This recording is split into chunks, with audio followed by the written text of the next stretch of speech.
This week's parasha is Parashat Vayeshev. Parashat Vayeshev tells us the tensions between Yosef and his brothers. Our sages explained that this was not a childish act, but far from it.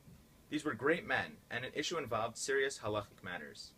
Yosef suspected his brothers of great violations, which he reported to his father, and the brothers, knowing the allegations were not true, determined that Yosef posed a threat. This was what led to the drastic measure of selling him as a slave.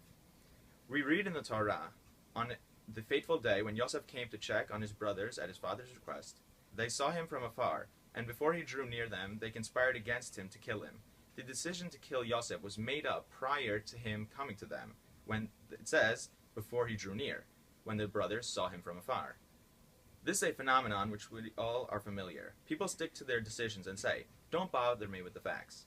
Quite often, once we've made up our minds, we stick to our decisions and block out any information that might convince us that what we're saying is wrong. We don't have the patience to be bothered with the facts.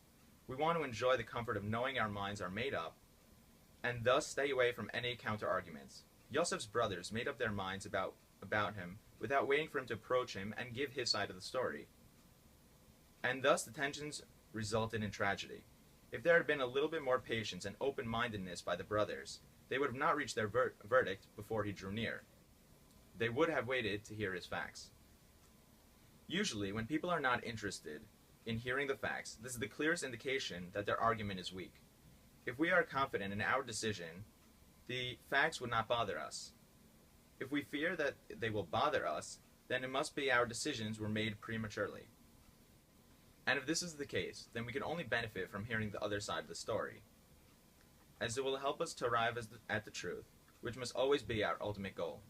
This is one of the invaluable everyday life lessons that we can hold and should learn from the tragic story of Mechirat Yosef. Disagreements within family and communities are inevitable, but the complete breakdown of relationships are not. When we find ourselves in disagreement, it is crucial to wait until the other party draws near to hear the other side of the argument and consider all sides of the issue before arriving at a final decision. Shabbat Shalom.